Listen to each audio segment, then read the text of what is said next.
지금으로부터 한 120여 년 전에 서울에는 몇 개의 교회가 있었습니다. 그때에 백정 박성춘이라는 사람이 발진 티푸스로 인해서 죽음을 눈앞에 두게 되었습니다. 그때 고종 황제의 시의 의사인 에비슨 선교사의 도움으로 그 사람이 병에서부터 회복됩니다.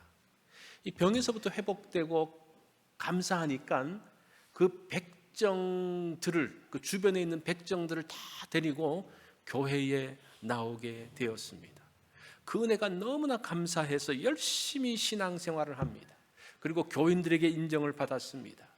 그러면서 이 사람이 장로가 되었어요. 이제 백정이 장로가 되니까 양반 성도들이 이게 뒤틀린 거예요. 어떻게 우리가 백정에게 장로님 그러면서 있을 수 있냐? 그러면서 그 사람들이 나가서 또 하나의 교회를 세웠습니다. 이 백정교회는 지금의 승동교회이고 양반교회는 안동교회입니다. 이 안동에 있는 교회가 아니고 서울에 있는 그 안동교회입니다.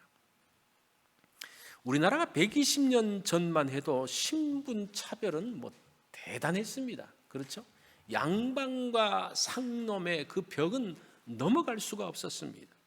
그런 상황에서 백정이 교회의 장로가 된다는 것은 참으로 신선한 충격이었습니다. 2000년 전은 어땠을까요? 그때는 신분차별은 말로 할 수 없을 정도였습니다. 그런 시대에 사도 야고보가 뭐라고 말합니까? 1절에 다 같이 읽어볼까요? 시작! 내 형제들아, 영광의 주 곧 우리 주 예수 그리스도에 대한 믿음을 너희가 가졌으니 사람을 차별하여 대하지 말라.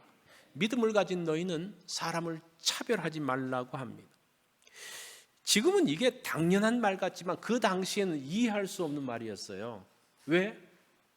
차별이 있는데 왜 차별하면 안 돼? 신분 차별이 있고 다 차별이 있는데 남자와 여자가 다르고, 그 당시는 남자가 여자가 다른 거 아시죠? 종과 자유민이 다르고 완전히 다른 신분, 다른 사람이라고 생각했는데 어떻게 차별하지 않을 수가 있어?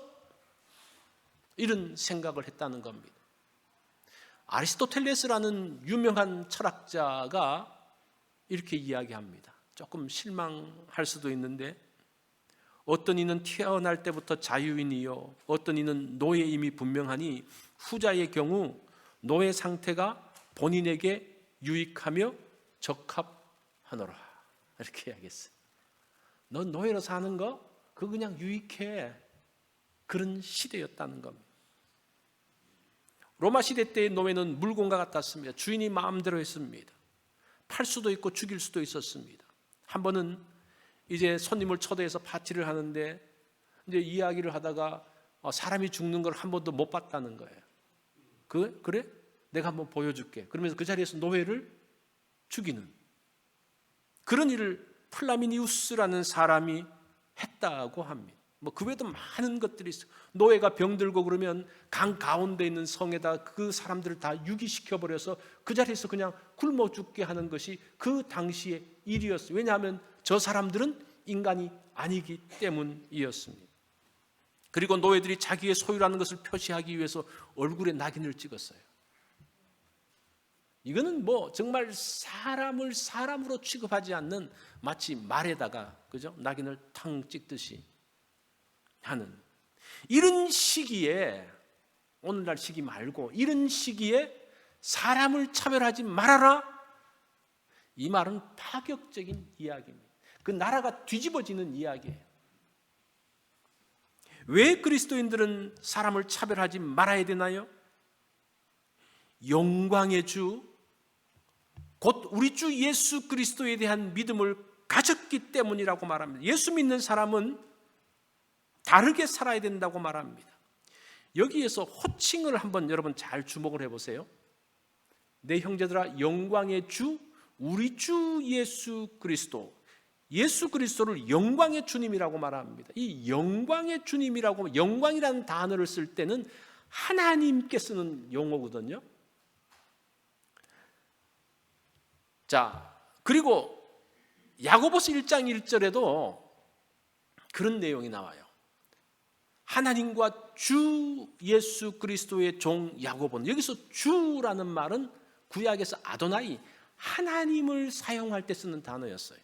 그래서 야고보서가 복음에 대한 내용이 전혀 없다라고 이야기를 하는데, 사실은 야고보서는 이미 복음을 알고 있는 사람들에게 야고보가 예수 그리스도가 어떤 분인가, 그분은 하나님이다라는 간증적인 고백을 통해서 복음을 설명하고 있습니다. 이것이 야고보에서 소개하고 있는 복음의 내용의 전부예요. 여러분 알고 있죠? 예수 그리스도가 우리의 아도나이입니다. 그분은 하나님이십니다. 내가 예수 그리스도 그 하나님의 종이 되었습니다라는 고백이 복음이에요. 이것처럼 분명한 복음이 어디 있습니까? 자, 오늘 본문은 예수 그리스도를 영광의 하나님으로 고백하는 믿음의 사람들이 어떻게 살아야 하는가를 설명하고 있습니다. 행동 이전에 기준을 설명하고 있습니다. 기준이 중요하죠. 어떤 행동이 중요한 게 아니라 기준이 중요해요. 그 기준을 알면 그 기준을 따라서 나가기 때문입니다. 당시 세상 사람들과는 다른 판단 기준을 가지라고 말합니다. 그게 뭡니까? 차별 금지. 오늘날은 차별에 대해서 법적으로 금하고 있어요. 그래서 인종차별해서는 안 됩니다. 성별을 차별해서도 안 돼요. 장애 차별해서는 안 됩니다. 나이 차별해서도 안 됩니다. 그래서 이제 직장을 그거 할 때 직장에서 나이를 물어보면 안 돼요. 그리고 뭘 할 때 나이 요 연령대 사람이 필요합니다. 그것도 나이 차별이라고 해서는 안 된다고 해요. 하여튼 많은 차별들을 법적으로 금하고 있습니다. 그렇지만 차별은 여전히 이루어지고 있죠. 그죠? 여전히 인종 간의 차별은 여전히 일어나고 있습니다. 성별, 장애는 말할 것도 없고 나이 때문에 차별받는 것도 얼마나 많은지 모릅니다. 아시안 혐오 범죄로 인해서 아시안들은 밖에 나가기를 꺼려합니다. 그냥 아시안 보고 그냥 폭행하는 거예요. 이게 정말 제정신이 아닌 것 같은데, 하여튼 그런 차별들. 미국은 그래도 장애 차별이 정말 없는 좋은 나라인데, 한국에서는 우리가 어릴 적에 보면 이 장애에 대해서 얼마나 차별이 심했는지 몰라요. 그런 장애인들이 오면 아침 장사할 때 그 사람들이 제일 먼저 오면 재수 없다고, 장사 안 된다고 막 그러기도 하고, 그죠? 기억나시면 소금도 막 뿌리고 그랬잖아요. 어떤 앞을 보지 못하는 가수가 나와서 노래 부르는데 전화해가지고 그 사람 재수 없으니까 나오지 말게 하라고. 이거는 정말 지금으로 생각하면 있을 수도 없는 일인데, 그때는 그런 것들이 통용됐어요. 그래서 못 남았어요. 그 생업을 완전히 막아버렸습니다. 여성들이 운전하면 옛날에 어땠어요? 집에 가서 밥이나 하라고 그랬잖아요. 그러니까 어떤 또 여성은 운전하면 뒤에 이렇게 썼잖아요. 나 밥하고 왔어요. 그러면서 뒤에 팻말을 적어놓고 운전하는 사람도 있었어요. 그게 다 차별이었어요. 요즘은 그런 사람이 없죠. 야고보 시대와는 다른 형태지만 여전히 차별이 있습니다. 지금 오늘날 차별이 있을까요? 없어요? 차별이 여전히 있어요. 차별은 아마 계속될 것입니다. 그래서 이런 인간 자체가, 이 죄성을 갖고 있는 인간 자체가 차별을 할 수밖에 없으니까 차별에 대해서 금지하고 있는 말씀을 하는 거예요. 그리스도인들은 그렇게 살아서는 안 된다는 독특한 하나의 그리스도인의 캐릭터를 말하고 있는 겁니다. 자, 그러면 그리스도인은 어떤 기준을 가지고 살아야 하는가를 오늘 본문이 설명을 하고 있습니다. 첫 번째 보면 외모로 차별하지 말라는 겁니다. 이 차별에서 외모가 중요합니다. 차별의 시작은 외적인 것에 있는 것 같아요. 그죠? 뭐 내적인 것을 알 수 없으니까 외적인 걸로 탁탁탁 보고 차별을 하죠. 1절을 다시 보면 내 형제들아 영광의 주 곧 우리 주 예수 그리스도에 대한 믿음을 너희가 가졌으니 사람을 차별하지 말라. 여기서 차별이라는 단어가 외모로 구별하는 겁니다. 그 옛날 성경은 뭐 외모로 구별하지 말라 뭐 이렇게 되어져 있는데, 그게 조금 더 정확한 번역인 것 같아요. 이 차별이라는 단어를 보면요, 얼굴이라는 단어가 있어요. 얼굴로 분별하는. NIV 성경을 보면 페이보리티즘이라고 설명을 하는데 그건 역시 얼굴이라는 게 있어요. 얼굴로 보는 거, 얼굴로 구별하는 거. 외모는 정말 강력한 영향을 줍니다. 이건 뭐 얼굴만이 아니죠, 그죠? 그 어떤 그 신체의 모습들, 옷 입는 것들, 뭐 얼마나 많은 외적인 모습들이 있습니까? 그러면서 부자와 가난한 자의 이야기가 나옵니다. 2절에 보니까 만일 너희 회당에 금가락지를 끼고 아름다운 옷을 입은 사람이 들어오고 또 남루한 옷을 입은 가난한 사람이 들어올 때에, 자, 부자가 회당에 들어옵니다. 이 부자의 특징을 두 가지로 말해요. 금가락지와 아름다운 옷. 이 금가락지 오래간만에 듣는 이야기죠. 이 금가락지는 단순한 반지가 아닙니다. 인장 반지예요. 여러분들이 혹시 그 벤허에 보면 그 반지를 가지고 도장을 탁 찍는 거 봤죠? 그 반지를 이야기해요. 그 반지를 끼고 있다는 것은 뭡니까? 재산이 많다는 거예요. 뭔가가 많이 가지고 있다는 거예요. 그 인장 반지를 보면 저 사람 꽤나 힘 있는 사람이네 딱 나오는 거예요. 또 아름다운 옷이라는 말은 찬란한 옷, 그런 뜻입니다. 찬란한 옷. 찬란한 옷이 뭔가? 요즘은 이 옷이 신분을 표시하지 않는, 옛날에는 옷이 신분을 표시했어요. 어떤 옷 색깔을 입느냐? 그것이 신분을 표시했습니다. 왕족들은 자주색 옷을 입었거든요. 그거 아무나 입으면 안 돼요. 색깔도 자기 마음대로 골라서는 안 돼요. 그 신분의 사람들이 입는 옷이 있고 그 옷 색깔이 있다는 겁니다. 그래서 그런 옷의 색깔을 가지고 옷의 모양을 가지고 딱 들어오면 신분이 딱 구분되어지는 거예요. 그래서 요즘으로 말해서 뭐 딱 정장 쫙 빼입고 뭐 명품 백 들고 이런 게 아니에요. 그런 사람도 별로 별 볼 일 없는 사람이 있지만 그 당시는 그거를 가지고 딱 나가면 정확해요. 그러니까 그 사람에 대해서 어떻게 말합니까? 여기 앉으십시오, 저기 앉으십시오, 뭐 그렇게 말하죠. 가난한 사람은 남루한 옷을 입었습니다. 이 남루한 옷이라고 표현했지만 사실은 더러운 옷입니다. 노예의 옷이에요. 종의 옷입니다. 불결한 옷입니다. 외적인 것을 보고 부자에게 여기 좋은 자리에 앉으십시오라고 안내하는 것, 뭐 그럴 수 있는 것 같아요. 그죠? 누구든지 오면 안내하니까. 문제는 뭔가 하니 남루한 옷을 입고 오는 사람에게 하는 말이 중요해요. 네가 거기 서 있든지 내 발등상 아래 앉아라. 이 발등상이라는 말은 발밑이라는 말이에요. 뭐 신경 쓰지 않는 어떤 그런 이야기. 아주 무시하는 태도죠. 사실은 자리에 대한 구분은 좀 있긴 있습니다. 한국에 가면 전철이나 버스에 타면 경로석이라는 게 있잖아요. 그죠? 그 자리에 구별이 있긴 있어요.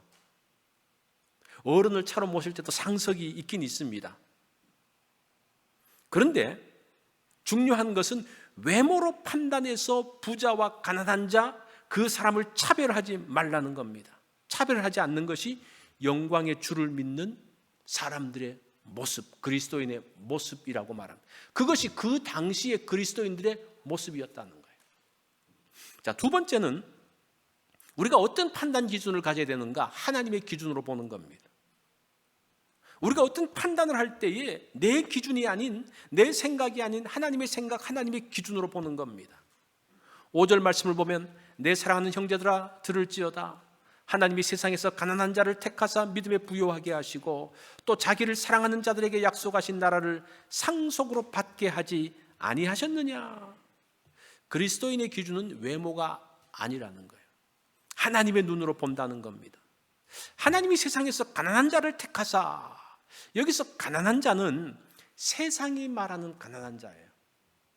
세상이 평가하는 가난한 자. 세상의 가난한 자는 뭡니까? 외모와 가진 것을 기준으로 판단하죠. 그런데 하나님은 뭐를 보신다는 겁니까? 내면을 보신다는 거예요. 믿음으로 판단하십니다.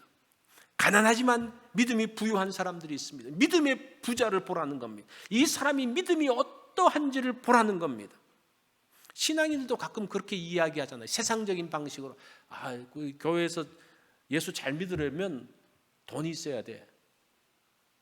이거 그런 것 같은, 이제 그런 것 같아요. 뭐 헌금도 해야 되고 할 게 많은 것 같은데 사실은 이게 세상의 기준이라는 거예요. 만약에 이렇게 한다면 우리 믿음의 선배들 정말 가난하게, 그럼에도 불구하고 믿음을 지키기 위해서 정말 굴 속에서 정말 산을 헤매면서 그 믿음 때문에 가난하게 살았던 사람을 모욕하는 말이에요. 우리 스스로 그렇게 우리의 믿음의 선배들을, 우리의 귀한 신앙들을 폄하해서는 안 됩니다. 가난한 사람은 믿음도 가난하다고 착각해서는 안 됩니다. 가난하지만 믿음에 부유한 사람들이 있다는, 그게 하나님의 시각으로 볼 때에 그게 보인다는 거예요. 많은 헌금보다는 바른 헌금이 중요해요. 그래서 예수님께서 과부의 렙돈에 대해서 말씀하시는 게 뭡니까? 그 당시에 그 바리새인들과 서기관들과 많은 돈을, 사두개인들과 많은 돈을 가진 사람들이 많은 헌금을 했지만 예수님께서 보셨을 때에 바른 헌금을 한 사람은 그 과부다. 그것이 하나님의 시각인 것을 알 수가 있습니다. 사람들이 좋아하는 부자는 어떤 사람들인가? 오늘 설명을 해요. 6절에 보니까 부자는 너희를 억압하며 법정으로 끌고 가지 아니하느냐. 이 업신여겼다는 말은 명예를 없앴다는 이제 그런 말이죠. 부자가 너희를 억압하며 법정으로 끌고 가지 않느냐. 여기서 부자는 믿음이 없는 부자입니다. 이들은 당시의 그리스도인들을 억압했던 사람입니다. 자기의 이익을 위해서 법정으로 끌고 갑니다. 부자들 가운데는 임금을 착취해서 부당 이익을 챙깁니다. 이런 악한 부자들을 너희가 정말 좋아하느냐? 이런 질문이에요. 이 부자 되려고 그러면요, 큰 부자가 되려고 그러면 정상적으로는 큰 부자가 되기 어렵습니다. 뭔가가 있어요. 그 악한 이 사람들 지금도 보면요, 특허권 문제로 뭐가로 법정 싸움하는 거 한번 보세요.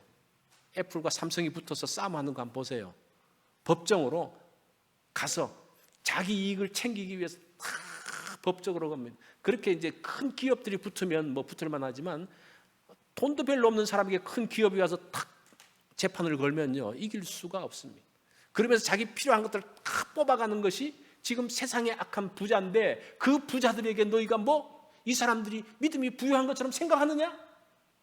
이거 잘못됐다는 거예요. 그들이 누구냐? 7절에 보니까 그들은 너희에게 대하여 일컫는 바 그 아름다운 이름을 비방하지 아니하느냐. 아름다운 이름이라는 것은 믿음의 사람들이 가진 선한 모습을 이야기합니다. 이 믿는 사람들을 보면 주일날마다 어디 가는 거예요. 어디가? 놀러 가지 않고 이 좋은 날, 쉬는 날 놀러 가지. 저 사람들 어디가? 세상 사람들 입장으로 봤을 땐 이상한 거예요. 바보 같은 거예요. 그런 하나님을 섬기는 그 아름다운 믿음의 모습들을 어떻게 합니까? 비방하고 욕하고 무시하는 그러한 사람들입니다. 부자들은 돈을 기준으로 사람들을 평가하기에 돈이 없으면 믿는 사람도 그 사람들은 루저야, 패배자야, 그렇게 치부하는 사람입니다. 자, 그런 상황에서 하나님의 답변이 중요하죠.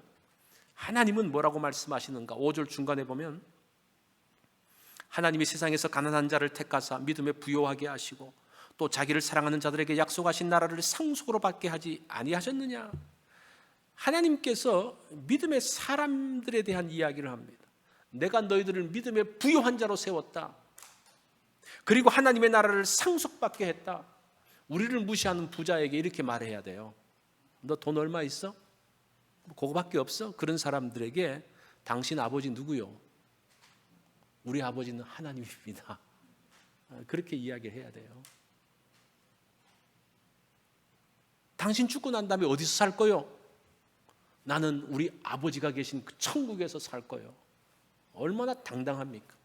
이게 이런 믿음을 가지고 이런 당당함이 있기 때문에 우리의 믿음의 선배들이 당당하게 살았던 거예요. 그 가난, 어려움, 그것이 인생의 전부가 아니고 하나님을 섬기는 것을 귀하게 여겼던 사람들입니다.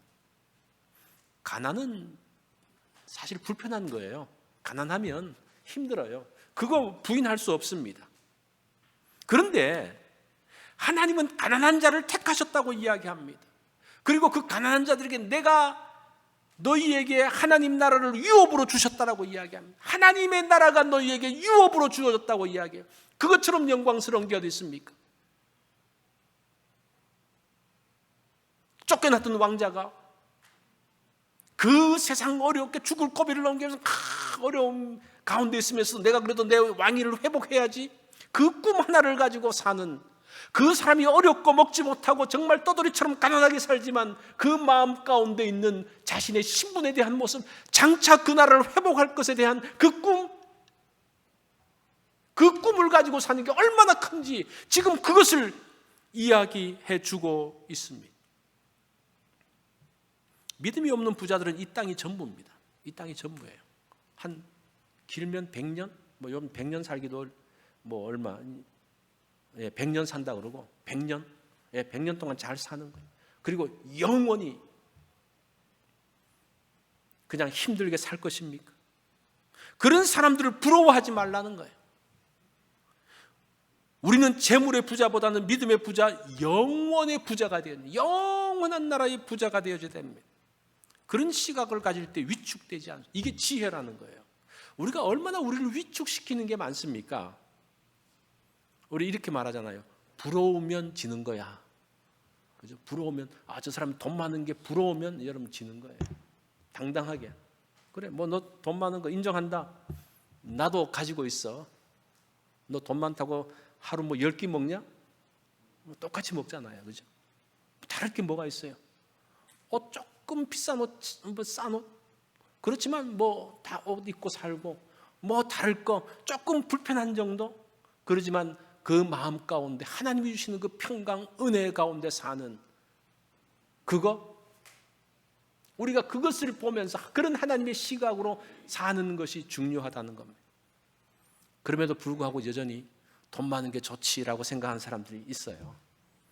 뭐 그만큼 이게 외적인 것, 돈에 대한 힘이 강합니다.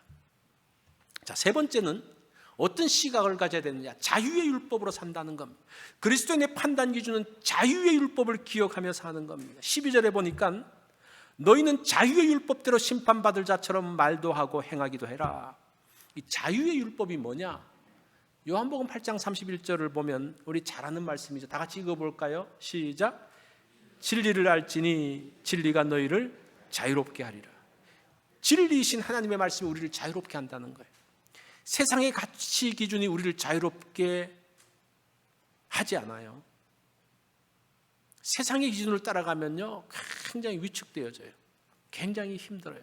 그런데 진리의 말씀은 우리를 그 가운데서도 자유롭게 하는 힘이 있습니다.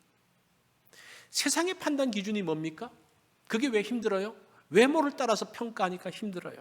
외적 조건이기 때문에 힘들어요. 이 외적 조건을 따라 평가하면요, 정말 여기서 자유로울 사람은 한 사람도 없습니다. 우리 교회에서 제일 그래도 괜찮은 사람. 근데 이 사람이 이 LA 지역에 가면 어떻습니까? 더 큰 사람들이 많잖아요. 뭐 LA에서 잘 사는 사람, 미국 전체로 보면 어떻습니까? 또 그러니까 끊임없이 외적인 것을 가지고 비교하기 시작하면요, 누구도 승리자가 될 수가 없어요.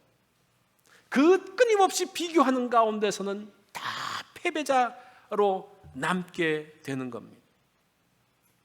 그래서 어떤 분이 그 유치원 원장인데 그분은 쓰레기 버릴 때도 하이힐을 신고 다 챙겨 입고 나갔네. 이 사람들이 볼까봐, 그 원생의 부모들이 볼까봐. 그 외모가 그렇게 중요해요. 그 자체가 올무가 되어져야 돼요. 우리가 이런 시대에 살고 있습니다. 그럼에도 불구하고 외적인 것들을 추구하는, 외적인 것에서 뭔가를 돌파구를 만들려고 하는, 그러면서 자꾸 깊은 늪 가운데 빠지게 되는 것을 보게 됩니다. 문제는 믿음도 외모로 판단한다는 거예요. 교회 새로운 사람이 오면 이 사람의 어떤 수준을 따라서 믿음의 등급을 매긴다는 거예요. 제가 미국에 와서 첫 번째 있었던 곳이 이제 목사님들만 있었던, 이제 목사님들 그 유학을 와서 이제 거기서 공부를 하면 다 목사님들만 있었어요.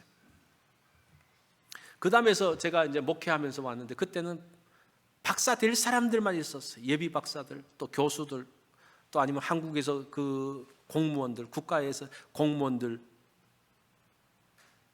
그런 사람들하고 이제 목회를 하면서 살았습니다.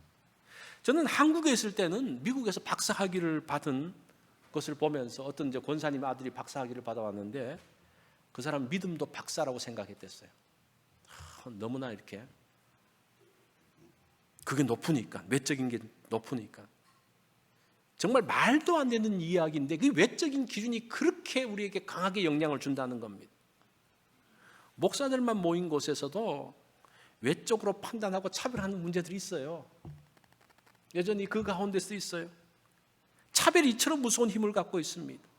예비 박사들, 방문 교수들, 정부에서 기관에서 온 사람들하고 함께 생활하고 함께 성경 공부하면서 그들의 생각들을 듣고 그들의 내면을 들여다보니까요, 그들 가운데 물론 믿음도 박사인 사람도 있어요. 그렇지만 대부분은 아니었습니다. 외모로 판단하지 말고 외적인 것 때문에 주눅들지 말라는. 그러면서 저는 이제 거기 있으면 유학생들하고 같이 있으면서 어떤 외적인 것들, 학벌, 학위, 어떤 포지션, 이제 비지팅 교수도 오고 비지팅 스칼라도 오고 정부의 고위에서 오는 사람도 있으니 그 사람들 접해 보니까요, 믿음하고는 별개의 문제구나. 그 사람이 세상적으로는 그런 지위를 갖고 있지만 믿음하고는 다르구나. 어린 신자들이구나. 라는 것들을 알게, 그러면 도와줄 마음이 생겨요. 그런데 그 사람이 높다라고 생각하고 외적인 것을 보고 높다고 생각하면 우리가 도울 수가 없어요. 그 앞에 그냥 위축만 되어지는 거예요. 우리도 신앙생활 할 수가 없게 된다는 겁니다.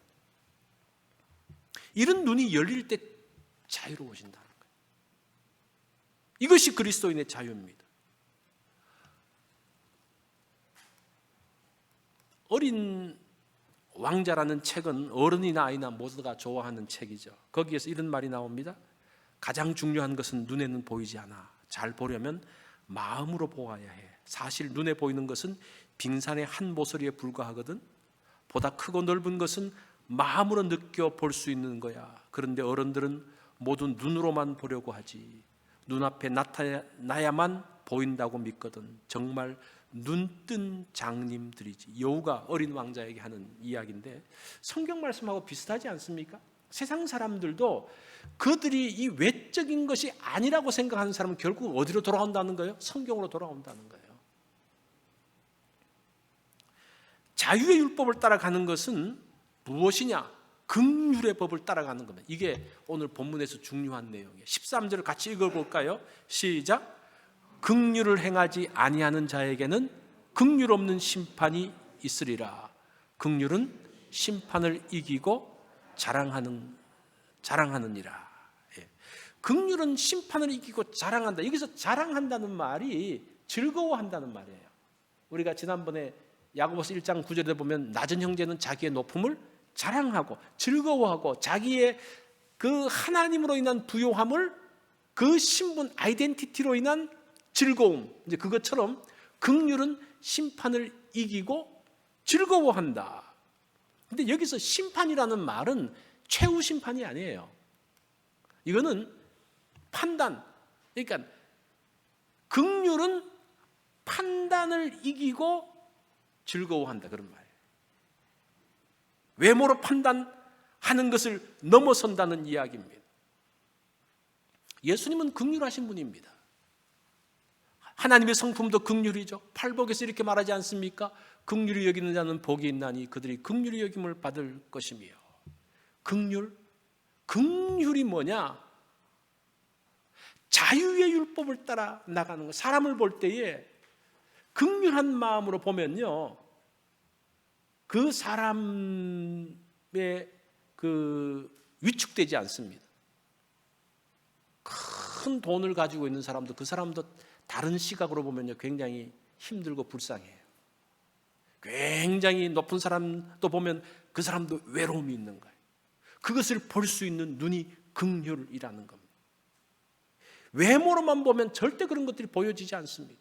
도와줄 수가 없고 그냥 그 밑에 위축될 수밖에 없습니다. 대인관계의 명조로 2000만 부 이상 팔린 카네기의 인간관계론에서는 좋은 인간관계를 유지하는 방법을 한 4가지 정도 소개하고 있습니다. 첫 번째, 다른 사람들을 즐겁게 대하고 다른 사람의 입장에서 생각하라. 두 번째는 결코 다투려 하지 말고 비판, 불평, 비난, 이걸 이제 3C로 이제 영어로 3가지로 이야기했는데, 이렇게 하지 말아라. 설사 당신이 옳더라도 당신이 틀릴 수 있음을 인정하라. 그러니까 그렇게 하면 조금 더 유보적인 마음이 생긴다는 거예요.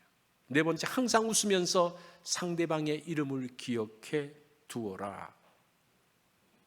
여기에는, 이 조건에는, 사람과의 관계를 만들 때 이 조건에는 외적인 게 없어요. 그죠? 어떤 포지션에 대한 이야기도 없고 얼마나 많이 갖고 있느냐의 이야기도 없습니다. 내면의 문제입니다. 내면의 문제들. 이게 긍휼히 여기는 모습입니다.